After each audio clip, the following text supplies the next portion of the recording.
The world's oceans are home to creatures of extraordinary wonder, animals that have captivated human imagination for centuries.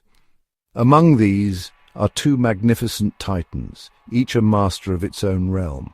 One is the beluga whale, a ghostly white mammal that glides through the frigid waters of the Arctic. It is often called the canary of the sea for its symphony of clicks, whistles, and chirps. The other is the swordfish, a powerful and solitary predator, armed with a formidable bill and capable of incredible speed. Both of these animals are not just remarkable feats of evolution, they are also deeply intertwined with human culture, economy, and a growing debate about our relationship with the natural world. These two species represent a fascinating intersection of ancient tradition and modern innovation. The beluga whale holds a sacred place in the lives of indigenous communities like the Inuit, who have hunted it for millennia as a vital source of sustenance and cultural identity. At the same time, its rarity, with some populations teetering on the brink, makes it a symbol of the urgent need for conservation. An exceptionally rare white specimen can be valued at an astonishing $1 million, highlighting a complex modern economy built around these animals. This creates a delicate and often contentious balance between preserving ancient ways of life and protecting vulnerable species for future generations to marvel at. The swordfish, in contrast, represents a different kind of human interaction with the sea.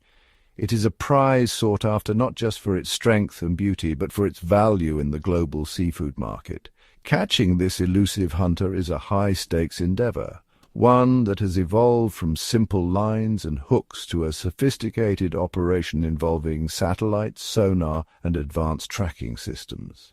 The journey of a swordfish from the deep ocean to a dinner plate is a testament to human ingenuity and the immense pressures we place on marine resources. Its story reveals how technology has transformed our ability to harvest from the sea, raising questions about sustainability and responsible management. As we delve into the lives of the beluga whale and the swordfish, we uncover a world of breathtaking biology, ancient rituals, and cutting-edge technology.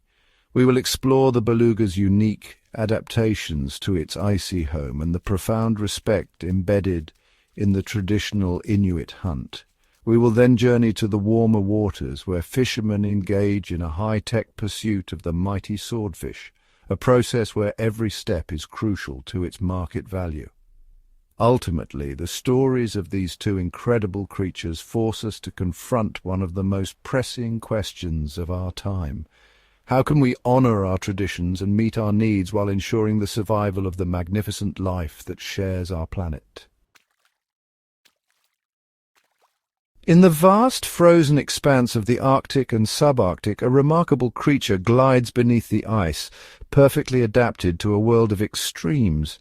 The beluga whale, often called the canary of the sea, is a marvel of evolution, its very existence a testament to the resilience and ingenuity of life in the planet's harshest environments. With lengths reaching 13 to 20 feet and weights up to 1.5 tons, the beluga's most iconic feature is its luminous white skin. This ghostly coloration is more than just striking, it's a masterstroke of camouflage, blending seamlessly with the shifting sea ice and snow, shielding the whale from predators and prey alike. Unlike most whales, the beluga boasts a flexible neck, allowing it to nod and turn its head with surprising agility. Its rounded forehead, known as the melon, is not just a visual quirk, it's a sophisticated organ that can change shape, helping the whale focus and direct the sounds it produces. The melon acts as an acoustic lens, channeling a dazzling array of vocalizations. In the inky darkness beneath the ice, where vision fails, sound becomes everything. Belugas use a symphony of clicks, whistles, and chirps to navigate, hunt, and communicate, painting a vivid auditory map of their world. Social to their core, belugas travel in tight-knit pods, weaving intricate relationships and displaying remarkable cooperation. These pods are dynamic, sometimes merging into superpods of hundreds, their interactions a ballet of synchronized swimming and shared purpose. Their voices fill the water with a constant chorus, earning them their nickname. Each pod develops its own dialect, a unique signature of whistles and calls passed down through generations. Scientists have catalogued hundreds of distinct sounds: high-pitched whistles, rapid clicks, melodic chirps, and bell-like tones, each serving a purpose from navigation to social bonding. This ceaseless chatter is vital in a landscape where ice can seal the surface in moments. Belugas use sound to locate breathing holes, coordinate hunts, and keep track of one another in the labyrinthine under-ice world. Their echolocation is so refined that they can detect the size, shape, and even the texture of objects in the water, forming mental images as vivid as any sighted animal's vision. For belugas, the ocean is a world of sound, layered, complex, and alive. Every click and whistle is a thread in the tapestry of their daily existence. Ecologically, belugas are pivotal. As apex predators, they help regulate populations of fish and invertebrates, maintaining the delicate balance of the Arctic food web. Their presence signals a healthy, functioning ecosystem. Their diet is as varied as the seasons, shifting with the ice and the migration of prey. In summer, they feast on fish and invertebrates. In winter, they dive beneath the ice, seeking out whatever sustenance the frozen sea provides. Arctic cod, capelin, and salmon are staples, but belugas are opportunistic, adapting their hunting strategies to whatever the environment offers. They are also skilled at rooting out squid, crabs, and crustaceans from the seabed, using their sensitive lips and sonar to probe the ocean floor. Cooperative hunting is a hallmark of beluga society. Pods work together to herd fish into shallow waters, corralling their prey with precision and teamwork that rivals any terrestrial predator. This behavior not only ensures their survival, but also shapes the populations of their prey, influencing the entire marine ecosystem. Where belugas thrive, the Arctic thrives. Their health is a barometer for the well-being of the entire region. Yet despite their adaptability and intelligence, belugas now face an uncertain future. The very world they have mastered is changing at a pace never seen before. In some regions, populations have plummeted. The Cook Inlet belugas, for example, number only a few hundred, their songs growing fainter each year as their habitat shrinks and their numbers dwindle. The threats are many, each a new verse in a song of survival. From pollution and noise to the relentless advance of climate change, the challenges are as complex as the whales themselves. Melting sea ice erases the very landscape belugas depend on, altering migration routes and exposing them to new dangers. The roar of ships and industry drowns out their voices, making it harder to find food, mates, and each other in the vastness of the Arctic. Toxins from distant industries accumulate in their bodies, passed up the food chain and threatening the health of entire pods. Across the north, efforts are underway to protect these extraordinary animals.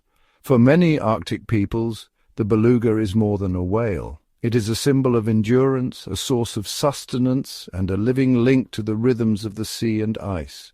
The fate of the beluga is entwined with the fate of the Arctic itself, a story still being written, echoing through the cold, clear waters of the far north. For the Inuit and other indigenous communities of the Arctic, the beluga whale is far more than just an animal. It is a cornerstone of their culture, a source of sustenance and a symbol of their enduring connection to the land and sea. The traditional beluga hunt is a practice steeped in centuries of history, a sacred journey that takes place from June to August when the whales migrate into shallower coastal waters and river estuaries. This is not merely a hunt for food. It is a community event that reinforces social bonds, passes knowledge from elders to the younger generation, and honors the deep spiritual relationship between the people and the whale. The hunt itself is a blend of ancient ritual and modern practicality. Before the boats even enter the water, hunters may perform rituals, sing traditional songs, and offer prayers to show respect for the whale's spirit and to ask for a successful and safe hunt. While modern motorboats have largely replaced the traditional kayaks or kajak, the tools of the catch often remain rooted in tradition. Hunters still use harpoons, though now with detachable steel tips, to strike the whale. The goal is always a quick and humane death, often by targeting the head or gills to minimize the animal's suffering. This act of respect is central to the entire process, reflecting a belief that the whale gives itself to the hunters. Success in the hunt depends entirely on teamwork and harmony. It is a collective effort that requires incredible skill and coordination. Lookouts scan the water from shore or high ground, signaling the location of the whales to the hunters in the boats. The harpooner, who holds a position of great respect, must be precise and patient. Once a whale is struck, rope holders work to secure the animal, preventing it from escaping or sinking. Every person has a specific role, and their seamless cooperation ensures that the hunt is carried out efficiently and safely. This shared experience strengthens the bonds within the community, reinforcing a sense of unity and shared purpose. This ancient practice, however, now exists in a modern world. The use of motorboats and more powerful equipment has changed the dynamics of the hunt, making it more efficient but also raising questions about sustainability. The knowledge of how to hunt, how to process the whale, and how to respect its spirit is a vital part of what it means to be Inuit. For these communities, subsistence whaling is not a commercial enterprise, but a fundamental right and a crucial part of their cultural survival. It represents a way of life that has allowed them to thrive in one of the world's harshest environments for thousands of years, a tradition they are fighting to preserve. In the traditional Inuit way of life, every part of the hunted whale was valued and used. Nothing was ever wasted. This practice was not only a necessity for survival in the harsh Arctic, but also a reflection of deep respect for the animal and the environment. The philosophy of using every single part of the whale is passed down from generation to generation, with elders teaching young men the skills and knowledge required to honor the animal's sacrifice. This tradition is rooted in gratitude and a profound understanding of the need to maximize every resource in a land where little goes to waste. The blubber, a thick layer of fat beneath the whale's skin, is carefully sliced and rendered over open fires. The oil produced is used to fuel traditional lamps called kalik, which provide light and warmth through the endless Arctic night. These lamps, carved from stone and fueled by whale oil, are a symbol of endurance and ingenuity.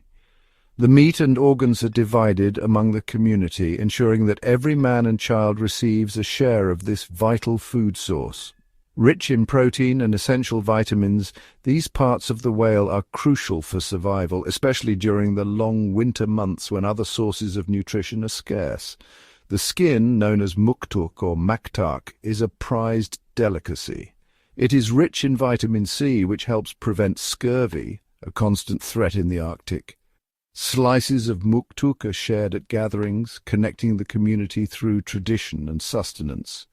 Beyond food and fuel, the whale provides materials for nearly every aspect of daily life. Each part is sorted and set aside for a specific purpose, ensuring nothing is left unused. The strong, flexible skin is expertly stretched and cured, then crafted into waterproof boots, boat coverings, and sturdy ropes. These items are essential for travel and hunting in the unforgiving Arctic landscape. The bones, large and resilient, are shaped into tools, sled runners, and even the frames of traditional homes. Skilled hands use stone and metal implements to carve and fit each piece, continuing a legacy of resourcefulness. Sinew, the tough connective tissue, is carefully separated and twisted into strong thread. This natural fiber is used to sew warm clothing from animal hides, ensuring protection against the biting cold. The complete utilization of the whale is a testament to a sustainable and resourceful way of living where every hunt is approached with humility and gratitude. The community works together, each man contributing his skills to ensure nothing is wasted. Every hunt is seen as a gift, providing for the community's needs, from food and warmth to the tools and materials required for survival. The distribution of whale parts is done with fairness and respect, reinforcing the bonds between hunters and their families. Today, the principle of using the entire animal remains strong, but technology has changed the way butchering and preservation are done. Modern equipment stands alongside traditional tools, each with its own place in the process. What was once accomplished entirely by hand with the ulu, a curved, all-purpose knife, can now be aided by industrial cutters and saws. These tools make dividing the massive carcass faster and more efficient, helping the community process the meat and blubber before it spoils. Industrial saws and processing lines allow for rapid division and preservation, ensuring that the harvest is not lost to the elements or time. Large freezers and cold storage facilities now preserve the whale's bounty for months, providing a stable food supply throughout the year and reducing waste even further. This blend of old and new allows the tradition to endure, adapting to modern realities while maintaining the core values of respect, gratitude, and sustainability. The efficiency of modern methods has expanded the uses of the beluga whale, but for indigenous communities, subsistence and tradition remain at the heart of every hunt. Beyond fresh and dried meat for local consumption, some whale parts are prepared for transport or sale, supporting the community's economy and ensuring nothing is wasted. Blubber is sometimes processed for biofuel, and certain proteins and oils are studied for their potential in cosmetics and pharmaceuticals, showing the whale's value even in modern science. The bones and teeth are carved into tools and handicrafts, continuing a tradition of artistry and providing a modest source of income for the community. Scientific research, often conducted in partnership with local hunters, provides valuable data on whale populations and the health of the Arctic ecosystem, ensuring that hunting remains sustainable for generations to come. The beluga whale remains a vital resource, its value stretching from cultural sustenance and survival to scientific discovery. Through careful stewardship and respect, the tradition of using every part of the whale endures, sustaining both the people and the land they call home. Far from the icy grip of the Arctic, in the sunlit, temperate and tropical zones of the world's vast oceans roams a creature both feared and revered by those who dare to cross its path, the swordfish, the ocean's gladiator. This animal is the very embodiment of a powerful predator, a solitary hunter forged by evolution for speed, strength, and relentless combat. For centuries, tales have been told of lone swordfish that have bested even the most seasoned mariners.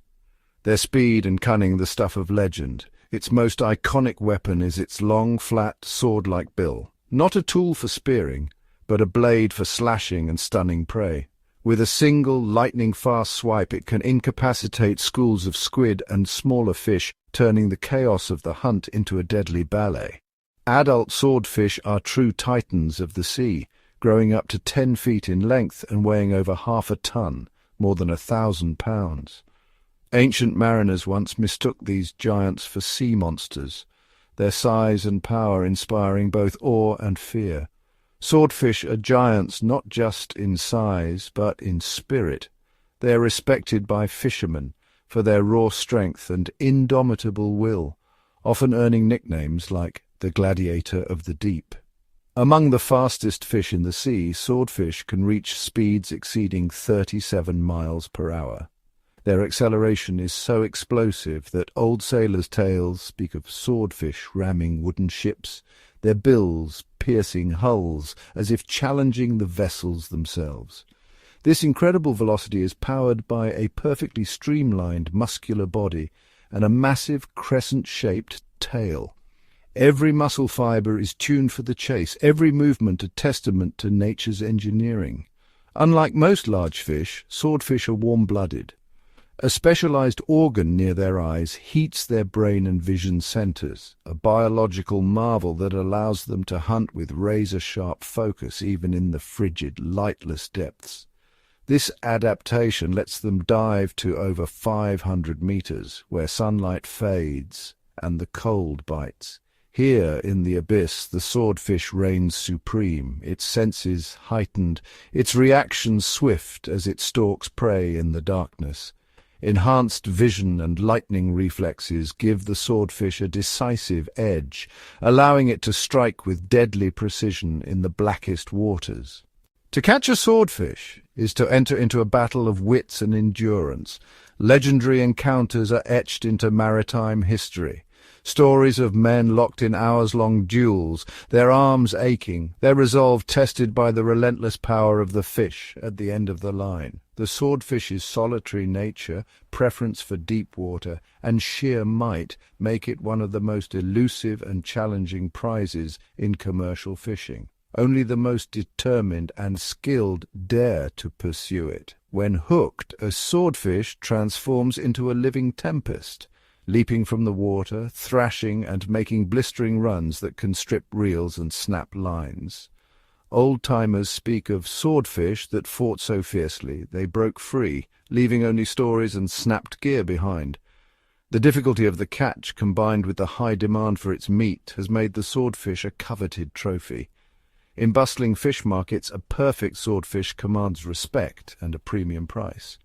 For commercial fishermen, landing a large, high-quality swordfish is more than a job.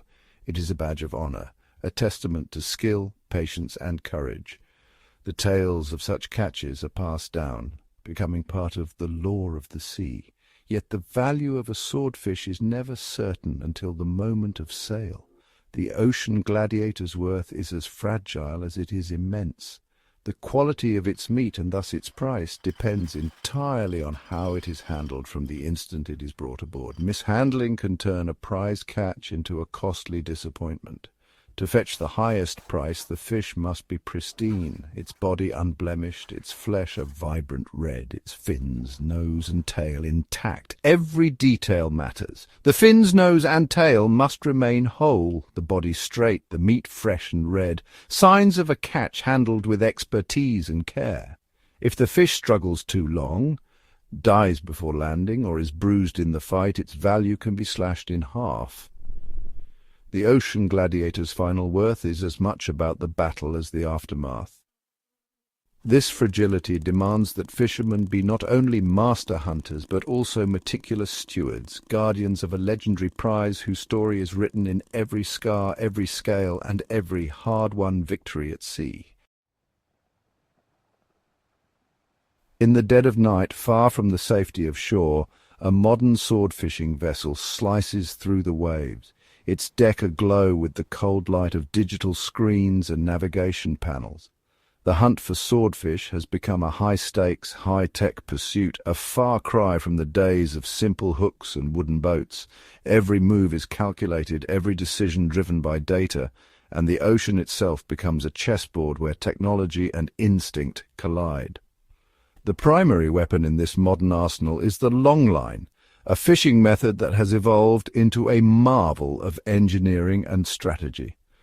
Imagine a single, nearly invisible line stretching for up to 80 kilometers, 50 miles, across the open sea, a silent trap set beneath the waves. Hundreds, sometimes thousands of shorter lines dangle from this main line, each armed with a baited hook, each one a potential point of contact with a swordfish lurking in the abyss. The bait, squid or mackerel, dangles in the darkness, illuminated by chemical light sticks or leady lures. These glowing beacons pierce the blackness, luring swordfish from the depths with an irresistible promise of an easy meal. The entire system is a sprawling, meticulously engineered web cast into the vast indifferent sea. It is both a feat of human ingenuity and a test of patience. On the bridge, the crew hunches over glowing monitors, their faces lit by the blue glow of sonar, radar, and navigation screens. Every blip, every flicker of data could mean the difference between a triumphant haul and an empty net. GPS buoys are clipped to the line at regular intervals, sending a constant stream of location data back to the vessel. The crew tracks the line's drift in real time, adjusting their strategy as the ocean's currents shift and swirl. Sophisticated sonar and radar systems sweep the depths, searching for the telltale signatures of swordfish. The crew studies electronic charts overlaying temperature, depth, and current data to pinpoint the most promising hunting grounds. Swordfish are creatures of the deep, often found patrolling the boundaries between cold and warm water, thermal layers that lie 300 to 500 meters below the surface. The crew uses thermal imaging and oceanographic data to target these invisible frontiers, setting their hooks with surgical precision. With every adjustment, the crew increases their odds, placing baited hooks exactly where the swordfish are most likely to strike. It's a game of patience, skill, and relentless attention to detail. After hours of silent waiting, the time comes to retrieve the line. The ocean is still, but tension crackles in the air as the crew prepares for the grueling task ahead. Powerful hydraulic winches roar to life, hauling mile after mile of heavy line from the depths. Each meter is a test of endurance, each hook a potential prize, or a grim reminder of the ocean's unpredictability. As the hooks come aboard, the crew must move with speed and precision. Every second counts, and every catch must be handled with care. When a swordfish is hauled from the deep, it thrashes with raw power. The crew must secure it quickly, minimizing stress and damage to preserve its value. The fish is dispatched swiftly and processed immediately. Every moment is critical to maintain its quality. The crew bleeds the fish and plunges it into a chilling mixture of salt and ice, or sometimes dry ice, to drop its core temperature as fast as possible. The swordfish is then wrapped with care, its skin protected and moisture sealed in, ready for the next stage of its journey. There is a golden window, 12 hours from ocean to processing plant. Miss it and the fish's value plummets. The race against time is relentless. At the factory, the swordfish faces a rigorous inspection. Every detail is scrutinized to ensure only the best reaches the market. Skilled hands fillet the fish with practiced precision, separating flesh from bone in smooth, clean cuts. Samples are sent to the lab, where they are tested for microbiological safety and heavy metals like mercury, an essential step to protect consumers and the ocean's reputation. The fillets are vacuum-sealed, flash-frozen and labeled with a QR code, locking in freshness and traceability. With a simple scan, anyone can trace the journey of their swordfish, where it was caught, when, and by which vessel. It's a transparent link from ocean to plate, but this high-tech hunt comes at a cost. The vast reach of longlines can ensnare unintended species, sharks, turtles, and more, raising questions about the environmental toll of such efficiency. Discarded gear drifts in the currents, a silent reminder that every technological advance carries consequences for the ocean's fragile balance. As dawn breaks, the crew stands at the rail, scanning the endless horizon. The hunt is over for now, but the ocean keeps its secrets and the next chase is never far away. The practice of whaling is one of the most contentious environmental issues of our time, placing ancient cultural traditions in direct conflict with modern conservation ethics. In 1986, the International Whaling Commission, or IWC, the global body responsible for managing whale populations, enacted a moratorium on commercial whaling. This ban was a landmark achievement for the conservation movement, implemented in response to the catastrophic decline of many great whale species due to centuries of industrial-scale hunting. The moratorium is credited with allowing several whale populations to begin a slow and fragile recovery from the brink of extinction. However, the IWC's ban is not absolute and contains important exceptions. Several nations, including Japan, Norway and Iceland, have continued whaling under various clauses, such as objections to the moratorium or for the purposes of scientific research, a practice critics argue is simply commercial whaling in disguise. More significantly, the IWC recognizes the rights of certain indigenous communities to conduct subsistence whaling. This Aboriginal subsistence whaling is permitted for groups in places like Greenland, Siberia, and Alaska, where whaling is not a commercial venture but an integral part of their nutritional and cultural survival, a tradition that predates industrial whaling by millennia. This creates a fierce and often emotional clash of values. On one side are conservation groups and many members of the public who view all whaling as an act of cruelty against intelligent and sentient animals. They argue that in the 21st century there is no longer a need to kill whales for food or resources, and that their survival should be prioritized above all else. They point to the vulnerability of species like the beluga and advocate for a complete and total cessation of all whaling activities without exception. For them, the moral imperative to protect these magnificent creatures outweighs claims based on tradition or culture. On the other side are the indigenous communities who argue that their limited, subsistence-based hunts are sustainable and have a negligible impact on overall whale populations compared to the historical devastation of commercial whaling. They contend that banning their traditional practices would be an act of cultural erasure, severing a vital link to their heritage, their ancestors, and their identity.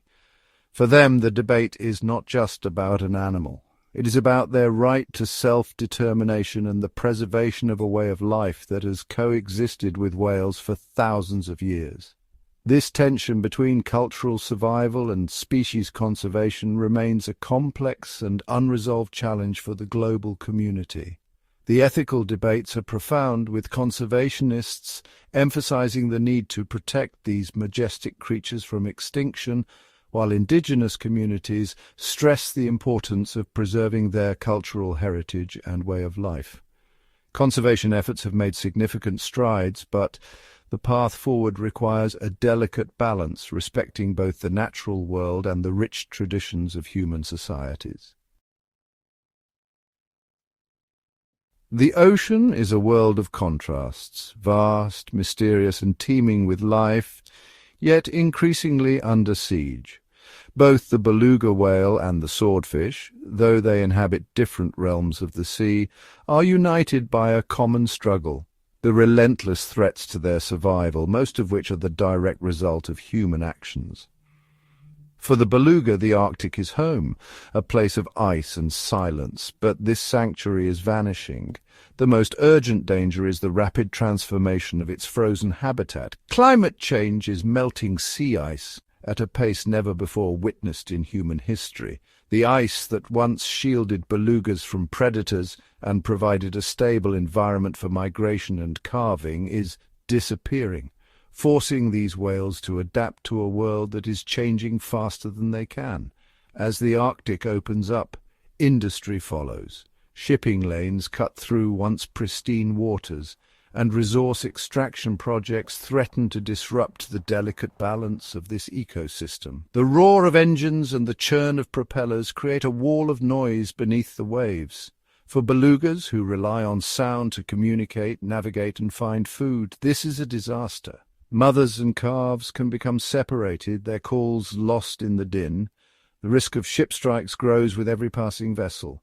The swordfish, meanwhile, faces a different but equally urgent crisis. In the open ocean, it is the target of intense fishing pressure. Overfishing has pushed many swordfish populations to the brink. While some regions have seen recovery thanks to strict management, in many parts of the world the relentless pursuit continues, emptying the seas of these magnificent predators. Longline fishing, a method designed for efficiency, is notorious for its collateral damage. Hooks meant for swordfish often ensnare other creatures, victims of a system that values profit over balance. Sea turtles, sharks, and marine mammals are caught and killed, their lives cut short by lines they were never meant to encounter. Each casualty is a silent loss, echoing through the food web. Pollution compounds these threats. Plastic debris drifts through the water, entangling and choking marine life. Chemical contaminants seep into the food chain, poisoning creatures from the smallest plankton to the largest predators. Heavy metals like mercury accumulate in swordfish and other top predators. posing a danger not only to the fish themselves, but also to those who rely on them for food. The ocean's bounty is tainted and the consequences ripple outward. Yet, in the face of these mounting threats, hope persists. Around the world, a new wave of conservation is rising, driven by those who refuse to let the ocean's wonders slip away. Marine protected areas, or MPAs, are being established to shield critical habitats from harm. For belugas, these sanctuaries offer a chance to feed, breed, and raise their young in safety. New regulations are rerouting ships and restricting industrial activity, reducing the noise and chaos that once threatened to overwhelm these sensitive animals. Scientists are racing against time, deploying satellite tags and conducting genetic studies to unravel the mysteries of beluga populations. Their research is vital, providing the data needed to craft smarter, more effective protections. These efforts are strengthened by partnerships with indigenous communities whose deep knowledge of the land and sea is invaluable. Together, they are forging a path that honors both tradition and innovation, ensuring that the beluga remains a living symbol of the Arctic. For swordfish and other marine species, new economic models are emerging. Sustainable fishing practices, eco-friendly gear, and community-driven management offer hope for a future where the ocean's resources are used wisely, not wasted. Ecotourism is thriving, especially in regions where belugas gather. Whale-watching tours allow people to witness these animals in their element, fostering respect and generating income for local communities. This approach proves that living whales are worth more than dead ones. Economically, ecologically, and spiritually, communities benefit and the whales are left unharmed. The message is clear. The future of the ocean depends on our choices. A healthy, thriving marine world is possible if we act with urgency and care. In the seafood industry, demand for sustainability is driving innovation. Modified fishing gear reduces bycatch, and traceability systems empower consumers to make informed, responsible decisions. The tide is turning, but the work is far from over. The fate of the beluga, the swordfish, and countless other marine creatures hangs in the balance, dependent on the actions we take today and the hope we choose to nurture for tomorrow. Across the vast expanse of our planet, from the frozen Arctic to the sunlit tropics, the stories of the beluga whale and the swordfish echo a universal truth. Our lives are deeply intertwined with the fate of the oceans. These waters, ancient and mysterious, have shaped civilizations, fed generations, and inspired awe in those who stand at their shores or venture out upon their waves. The beluga, gliding through icy channels, is more than a symbol of Arctic purity. For the Inuit, it is a living connection to ancestors, a reminder of a time when every hunt was guided by respect, gratitude, and a profound understanding of nature's limits. The Inuit hunt, a ritual passed down through generations, stands in stark contrast to the relentless drive of industrial whaling that once threatened to silence the songs of these majestic creatures forever. Today, the survival of this tradition depends on a delicate balance, honoring cultural heritage while facing the urgent demands of global conservation. Around the world, communities are grappling with similar dilemmas, seeking ways to protect their way of life without sacrificing the future of the oceans. The swordfish, swift and powerful, represents the modern era's relentless pursuit of progress. Its journey from the depths to distant markets is a testament to human ingenuity and the global appetite for the ocean's bounty. Across continents, fishermen deploy cutting-edge technology, sonar, GPS, and satellite tracking, transforming age-old practices into high-stakes enterprises. In bustling ports from Norway to Japan, from the Mediterranean to the Americas, the race to harvest the sea's riches grows ever more intense. This drive for efficiency and profit, while feeding millions, also places immense strain on marine ecosystems. The scale of extraction threatens to tip the balance, risking the collapse of species and the livelihoods that depend on them. The journey of a swordfish, tracked and tagged from the open ocean to a barcode in a supermarket, reveals a global web of commerce. It raises urgent questions. How can we ensure that every link in this chain honors the ocean's limits? Around the world, scientists and fishermen are forging new partnerships. In the Mediterranean, local fishing cooperatives set quotas and release young fish to replenish stocks. In the Pacific, satellite tags help track migrations, guiding smarter, more sustainable harvests. The future of the beluga and the swordfish, and indeed all ocean life, rests in the hands of those who depend on the sea and those who study it. It is a shared responsibility, crossing borders and generations. The threats are daunting: melting ice, rising seas, plastic pollution, and the relentless advance of climate change. These are not distant problems. They are the legacy of choices made in every port, every market, every home. Yet hope endures. In coastal villages from Greenland to Ghana, men gather to restore mangroves, rebuild reefs, and monitor fish stocks. Marine biologists and indigenous leaders share knowledge, forging new paths toward coexistence. Around the globe, communities are establishing marine reserves, inventing eco-friendly gear, and making conscious choices at the market. Every action, no matter how small, ripples outward, shaping the future of the seas. Listening to the wisdom of indigenous elders, passing on traditional skills to the next generation, and respecting the rhythms of the ocean. These are acts of stewardship as vital as any law or treaty. The beluga whale and the swordfish are not merely resources or curiosities. They are living testaments to the resilience and vulnerability of the ocean. Their presence signals the health of entire ecosystems. When they thrive, so do countless other forms of life. In every corner of the world, men and boys are taking action, restoring habitats, releasing young fish, and working side by side with scientists to ensure a living ocean for all. Whether guided by the ancient wisdom of a harpoon or the precision of a satellite tag, our goal must be the same: to find a way to coexist, to harvest without destroying, to honor both tradition and innovation. The call is clear. We must balance our needs with those of the natural world, ensuring that these magnificent creatures continue to swim free, inspiring awe, sustaining cultures, and reminding us all, no matter where we live, of the wild beauty and shared responsibility that binds us to the ocean. Across centuries, the hunt for whales has driven men to innovate, transforming simple survival into a contest of ingenuity against the giants of the sea. In the earliest days, Inuit hunters carved harpoons from bone and ivory, lashing sharpened tips to sturdy wooden shafts.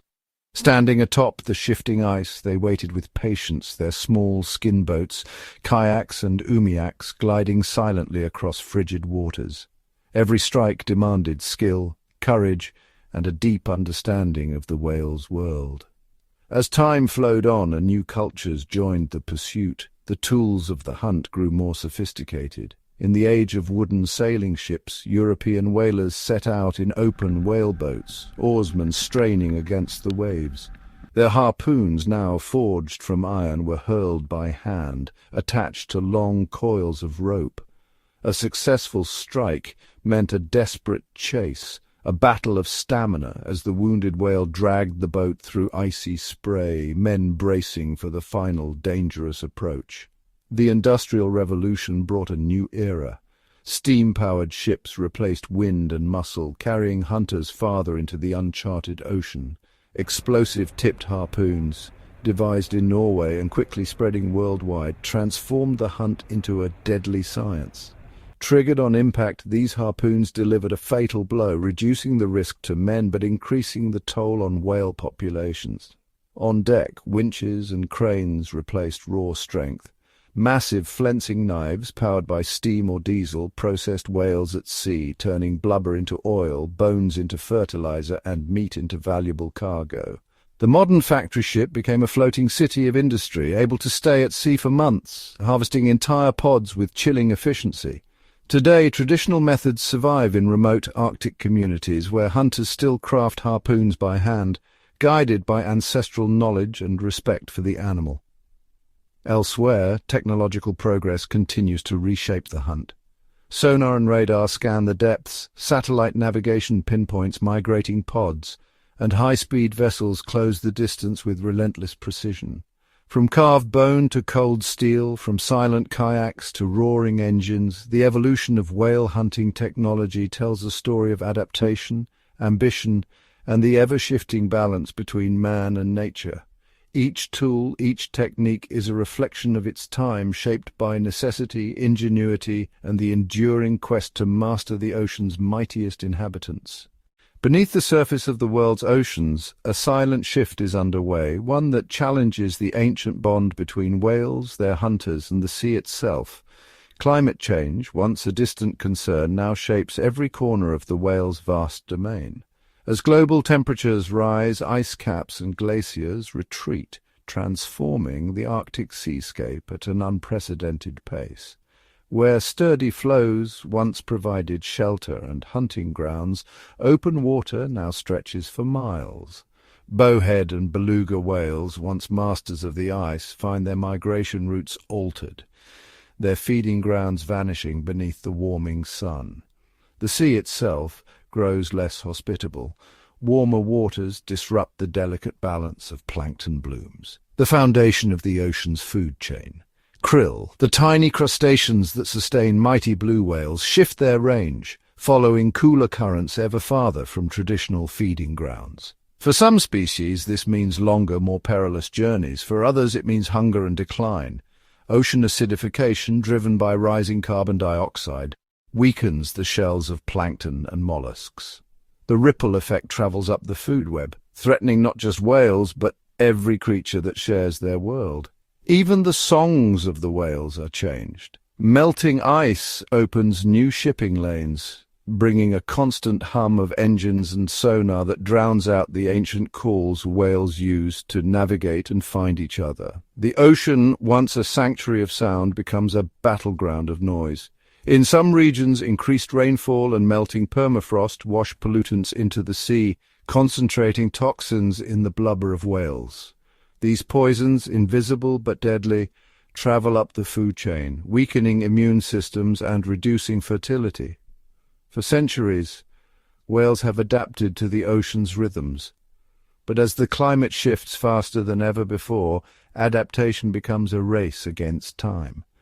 Scientists from around the world now track whales with satellite tags and drones, mapping their shifting migrations and dwindling numbers. Their findings are clear. Without swift action, some of the ocean's greatest giants may vanish within a generation, yet in this time of uncertainty, hope endures. International agreements aim to reduce emissions and protect critical habitats.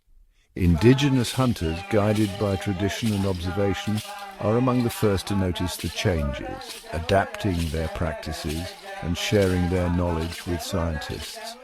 The story of whales and climate change is still being written. It is a chapter of challenges, but also of resilience and the possibility for renewal if humanity chooses to act. Across the circumpolar world, the story of the whale is more than a struggle for survival. It is a sacred thread woven deep into the tapestry of indigenous mythology. For countless generations, men have looked to the vast ocean and seen not just a source of sustenance, but a realm alive with mystery, power, and meaning. Among the Inuit of the Arctic, the bowhead whale is revered as the old man of the sea, a wise, ancient being whose presence signals abundance and good fortune. Elders tell of a time when the first hunters sought the whale's blessing before each voyage, believing that the whale's spirit could guide them through shifting ice and stormy waters. In their stories, the whale is both a provider and a judge. Only those who show respect and humility are granted a successful hunt, while arrogance brings misfortune and hunger. Far to the west, the Chukchi and Yupik people share tales of the great orca, the master of the sea animals. In these legends, the orca is a guardian who protects the harmony between man and ocean. When hunters lose their way, it is said the orca's fin may appear on the horizon, leading them safely home. Some believe the souls of great hunters are transformed into whales, forever roaming the deep, an eternal bond between man and the creatures he depends on. The Makah of the Pacific Northwest remember the story of the thunderbird and the whale, a battle so fierce that it shaped the very coastline. The whale in these stories is not just a beast, but a force of nature, mighty enough to challenge the gods, yet still part of the world's sacred balance. The bones of whales, unearthed on ancient beaches, are seen as relics of these legendary battles, reminders of the power and mystery that lie beneath the waves. Throughout northern Siberia, men gather in the glow of driftwood fires to recount the tale of the whale father. In these oral traditions, the whale father rises from the depths each spring, his breath stirring the ice and his body nourishing the land. The first sighting of his spout is greeted with songs and offerings, a pact renewed between hunter and hunted. To take a whale is to accept a gift and a responsibility that echoes through generations. In every story, the whale is more than flesh and bone. It is a bridge between worlds, a keeper of secrets and a symbol of resilience. These legends, passed from father to son, remind all who hear them that the ocean's giants are not merely prey, but partners in the eternal dance of life and survival. As the modern world encroaches, these stories endure, guiding the hands of hunters, shaping the dreams of young men, and anchoring communities to the timeless rhythm of the sea. In the mythology of the whale, the past and future meet, whispering of respect, gratitude, and the enduring spirit of the ocean. Beneath the rolling surface of the world's oceans, a sophisticated language echoes through the deep, a language not spoken but sung, clicked, and pulsed. For centuries, the voices of whales drifted unheard, their meaning shrouded in mystery. Today, science is unraveling the secrets of these ancient conversations, revealing a world where social bonds, cooperation, and even culture thrive among the giants of the sea. Among baleen whales, the humpback's song is perhaps the most famous. Recorded for the first time in the 1960s, these haunting melodies can travel for hundreds of miles through water, their patterns shifting with the seasons and across generations. Researchers have found that each population has its own distinct song, an ever-evolving composition that males perform during breeding season, possibly to attract mates or establish dominance. In a remarkable twist, scientists have documented song revolutions, where entire populations rapidly adopt new tunes, echoing a kind of cultural transmission rarely seen outside humans. Toothed whales, such as orcas and sperm whales, communicate using a different toolkit. Orcas, for instance, employ a complex system of clicks, whistles, and pulsed calls. Each family group, or pod, has its own dialect, unique patterns of sound that function like a surname, signaling membership and identity. These dialects are learned, not inherited, and persist for decades, reinforcing the tight bonds of orca society. In the fjords of Norway, researchers have observed orca pods coordinating hunts with precise vocal cues, driving shoals of herring into tight balls before striking in unison. The sophistication of these strategies suggests a level of planning and teamwork that rivals that of wolves or primates. Sperm whales take communication even further. Using sequences of clicks called codas, males exchange information about identity, location, and possibly even social status. Recent research in the Caribbean has mapped complex social networks among sperm whales, with clans that share distinctive coda repertoires. Sonic badges pass from one generation to the next. These clans can contain hundreds of individuals bound together by shared language and tradition.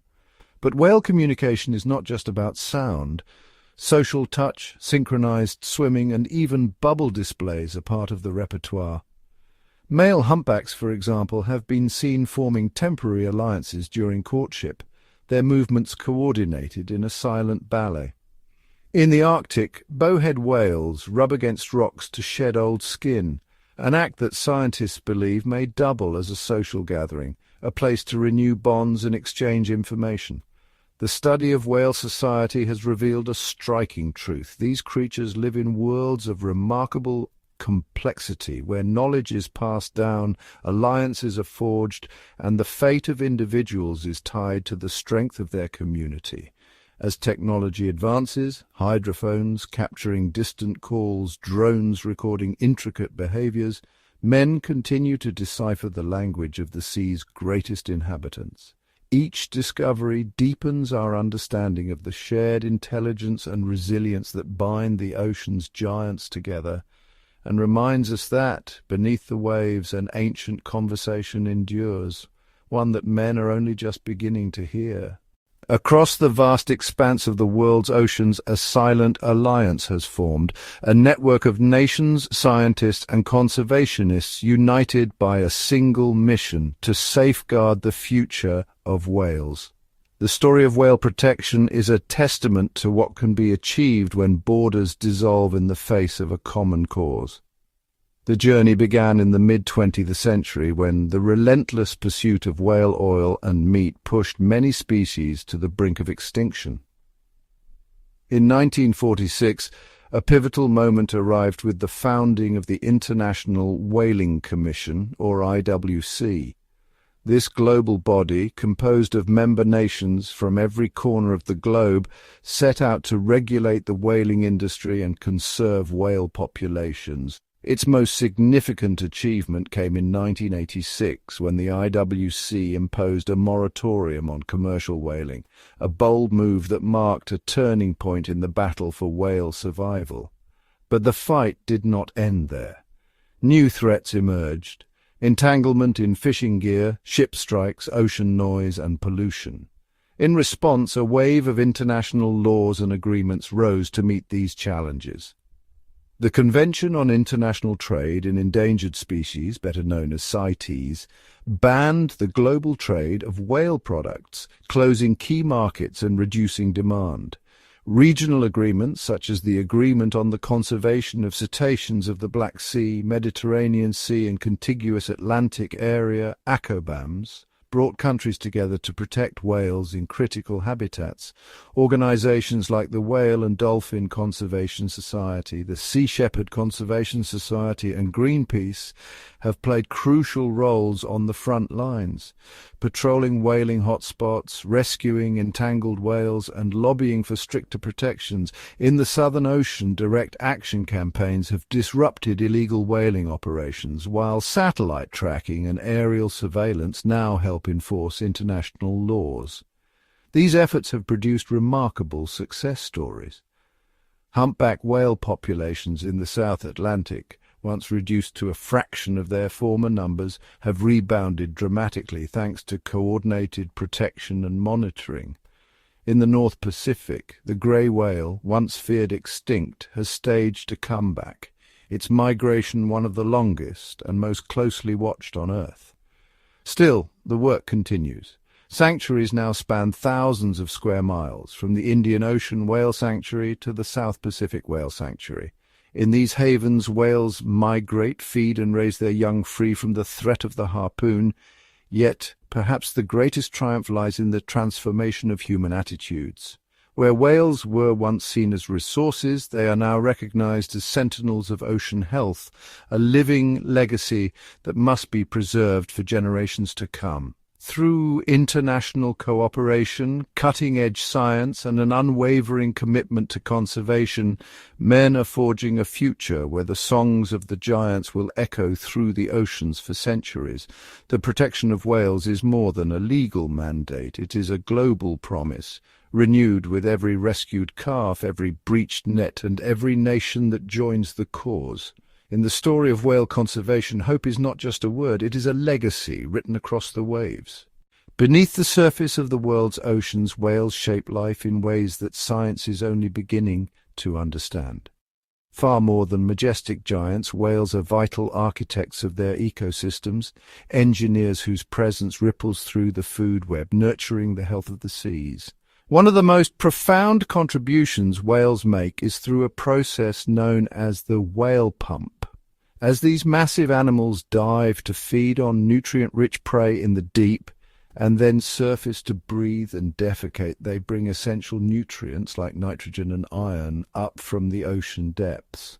This fertilization stimulates the growth of phytoplankton, the tiny plants that form the base of the marine food web. and produce over half the world's oxygen. In areas like the Southern Ocean, scientists have found that the return of even small numbers of great whales can significantly boost phytoplankton blooms, supporting everything from krill to fish and seabirds.